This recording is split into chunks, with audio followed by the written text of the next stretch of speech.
मैं ज्योति सिंह, आपकी बेटी, आपकी बहन, आपकी भाभी। आज मैं आप सबसे एक बात कहना चाहती हूँ। कृपया करके मेरी बात को आप लोग ध्यान से सुनेंगे और मेरी बात सुनने के बाद आप लोग अपना अपना प्रतिक्रिया कमेंट करके जरूर देंगे। मेरे और पवन जी के बीच बहुत विवाद हुआ, लेकिन अब मैं अपने हक के लिए खड़ी होने को तैयार हूँ। अब मैं बिल्कुल भी नहीं डरूंगी, क्योंकि शादी के बाद एक पत्नी का अपने पति और उसके घर पर पूरा का पूरा अधिकार होता है। इसलिए अब मैं न तलाक दूंगी और न ही पीछे हटूंगी।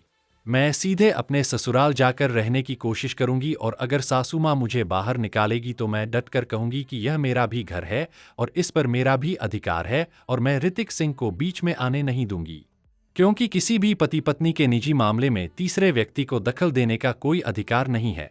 अब मैं जनता से पूछना चाहती हूं, क्या मैं सही कह रही हूं? क्या यह मेरा अधिकार है? क्या आप लोग मेरे साथ हैं? अपनी राय जरूर दें और वीडियो को ज्यादा से ज्यादा शेयर करके सभी लोगों तक पहुंचा दें। जय माता दी।